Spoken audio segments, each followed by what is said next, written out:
This man right here, the mighty Michael Dorn, star of stage and screen. You may also know him. He played a character called Worf or something on some TV show. I don't know. I can't remember now. It wasn't much of a show. It wasn't much. It didn't last. You know. Didn't last very long. It was just in and out very quick. And I know, in and out, bing bang boom. No, 25 years later, here we are. Yes. When you first got involved, did you think to yourself, gosh, this is, you know, because it is Star Trek. Did you have an inkling that maybe that it would transform your life as it has? No, not at all. I love Star Trek, and I always watched it and watched the movies and the original show.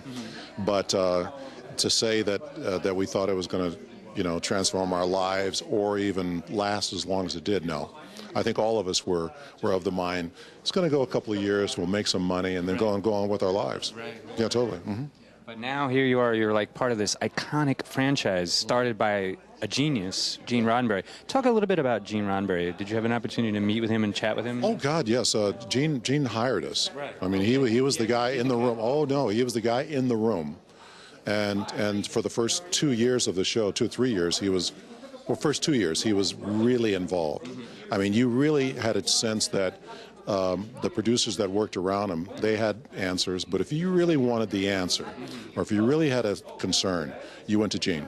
And You're the guru, right? Yeah, totally. And his door was always open, and he always gave you time, which was amazing.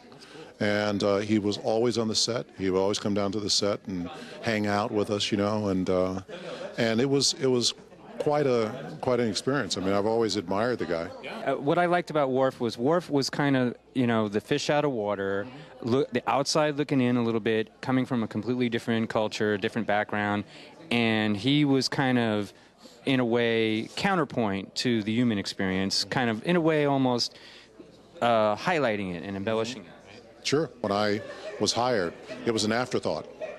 So they had no idea that this character was going to be anything but just sort of like a guy on the bridge, and he's part of the show and he's part of the crew, and they had no idea that he was going to turn into this kind of character. But the thing is, I realized is that when I was hired, I was the last one hired. It was an afterthought, and the other guys had been already working together for a couple of weeks, and I would just happen to show up. I mean, it was just like that. They didn't introduce me to anybody.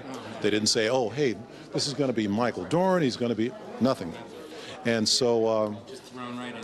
Yeah, but it gave me the opportunity to look at them from a very objective standpoint, look at what the actors were doing, look at what the characters were, and they didn't have any kind of counter, you know, society going on there. Everybody was wonderful, everybody was together, everybody was, you know, friends, and, you know, they were going out in space and being wonderful human beings. And I said, you know, this is the opportunity to not do that. Because I played how it developed. Exactly. And so the writers took off from that. Now, I hear you're part of this Unbelieveable project, which I've been hearing about from some of the other former cast members from the original series and some of the next gen, but it's a non-Trek project. It's a non-Trek project. It actually is a pretty, it should be a pretty funny movie. It's a funny premise, and I think that, and at this point, you know, we're just basically trying to get it done as usual with this business. We're just trying to make it happen. I hear, but it seems like it's going to move forward, but it's just taking a little longer, as things do in Hollywood. It's moving at a snail's pace. What else is new? As they say. As they say. Yeah. Well, Mr. Michael Dorn, it has been a genuine pleasure. My pleasure. Thank you.